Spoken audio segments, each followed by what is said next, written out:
Egaa akkam jirtan kabajamtootaa fi jaallatamtoota keenya kunoo miidiyaa gurmuu Tube History of Common Course Chapter 5 Part 3 isinii qabadhee dhufeetiin jira.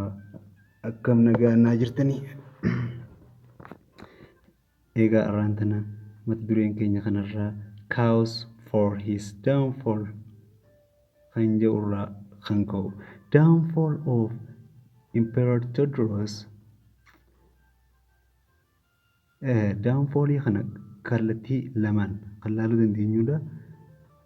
Kanallee egaa akkuma beekamu internaally and externally garaa keessaatii fi karaa alaatiin jechuudha.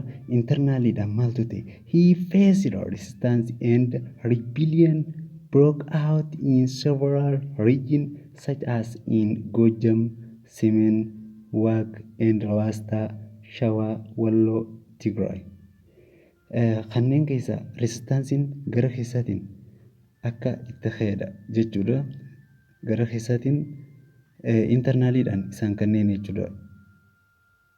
And the externally, he was involved in a serious diplomatic crisis following the imprisonment of the Britain and other European.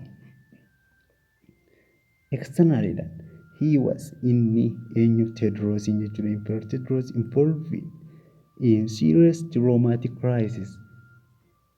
Rakkoo gara diplomaasiitiin biyyoota alaatii waliin jechuudha kan waldhabdeen uumamedha.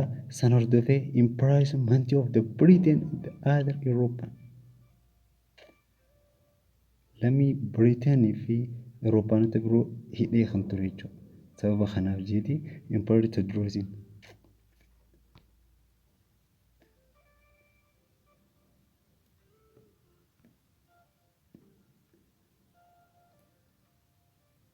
The Battle of